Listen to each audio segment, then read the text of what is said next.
or if Ohio State had won, yeah, they should have gone in, but really were they better than Auburn or a one-loss Alabama team? It would be neat to see that, kind of that Final Four of Florida State, Ohio State, Auburn, Bama, or maybe even a Stanford thrown in there, the Pac-12 champion, something like that. I mean, nothing's perfect.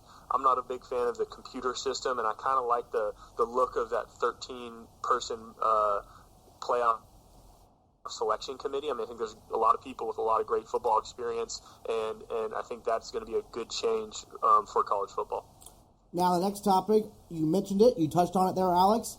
Auburn's selection to play in the national title game. You agree with that? Run it or Audible? Let's start with you, Alex.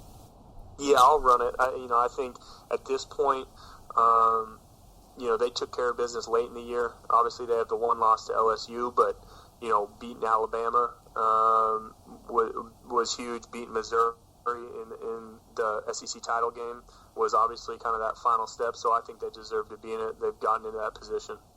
Steven, I know you're from the SEC, but so I might have a guess what you're going to say. But run it or Audible about Auburn. You absolutely run it on this one. Why should we run that, Steven? For the same reasons that Alex is saying. They struggled a little bit in the beginning of the season, and I think they finally started believing in Gus Malzahn's offense. And, obviously it's taken off from there. And, beating the number one ranked team 2 weeks ago, and then thrashing Missouri, who had the number 2 defense in the SEC, I believe it was, and they ran 600 yards on them. I think they're a pretty clear cut to play for the national title. Fair enough. Yeah, Auburn having a very good season. I would run that as well, but let's go to the bowl games. There's a lot of them. Let's say, which bowl game would you run? What's your favorite bowl game? Which bowl game do you just want to audible out of because you don't like the matchup? Alex, let's start with you. I'm going to run with the Rose Bowl, Michigan State, excuse me. I think that's going to be a heck of a game. It's going to be fun to watch. 2 really good defenses, 2 kind of power type of offenses, especially that Stanford running game versus the Michigan State run defense. I mean, I think that's going to be really, really fun to watch, kind of old school throwback, but I'm excited for that one. And I would love to audible out of that Baylor-UCF game. I think Baylor is going to, will probably put up 60. And, UCF is just, they've played some, won some games, got in that position, but lost to South Carolina early in the year. Close one versus Penn State. I just don't think that they've seen somebody like Baylor. And so I'd audible out of that one. Steven? The bowl I would run, and is no shock, I think it's going to be Florida State versus Auburn. I think I'm a huge offensive fan, and I think this it's going to be an offensive showdown. And I'm really excited to see how it's going to play out.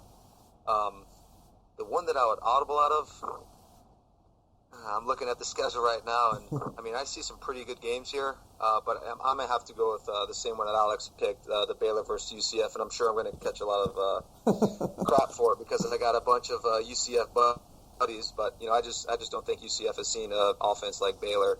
They've played some tough games, and I feel like they've almost played to their competition.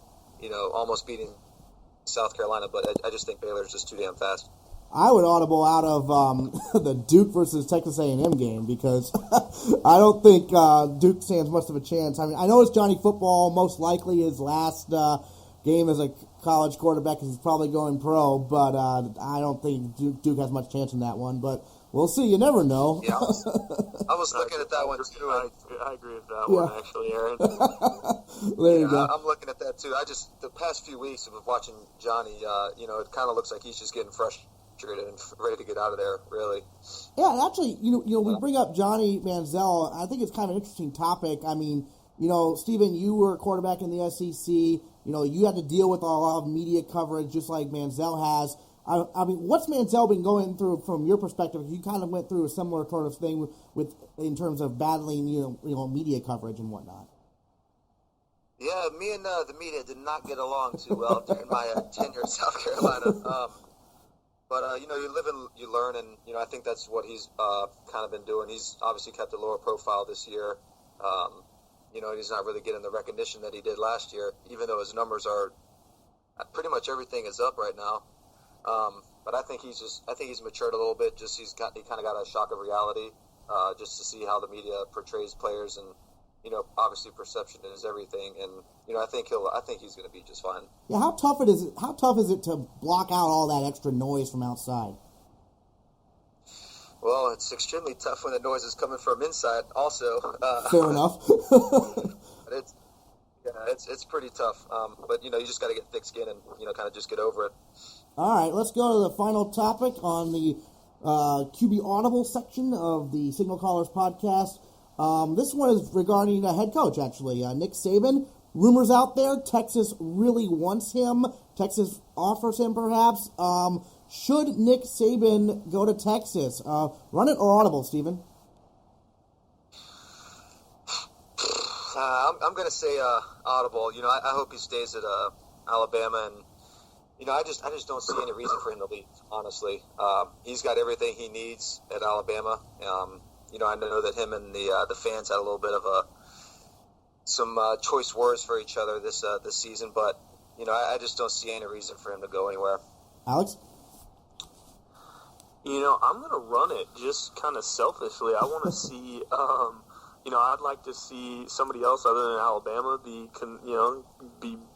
consistently at the top. I think it'd be fun to see if Saban can, build up another winner. And, Texas isn't not like they've been, downtrodden, but they're certainly down from what they have been. It'd be fun to see him in that environment. And, and the fact of the matter is with Saban is he's not a guy like Bobby Bowden or whatever it is who's been with one team forever. I mean, he's bounced around. So, I wouldn't be surprised if all of a sudden he did pop in there, even though it's not one of those things that's a given by any means. And it's funny, we touched on the media in the last segment. The Longhorn Network, of course, Texas has their own network. They're such a huge school. And can you imagine Nick Saban on the Longhorn Network, like dealing with that all the time? I mean, Nick Saban is not the most media-friendly type coach out there. I mean, it might be just great for unintentional comedy, right, guys? I think it'd be a lot of fun to watch. I'll tell you a funny story. Speaking of Saban just kind of getting up and leaving, the guy that I work out with played at Michigan State under Nick Saban, and I guess he said that Coach Saban came to the team and said, guys, I got this conference down in Florida,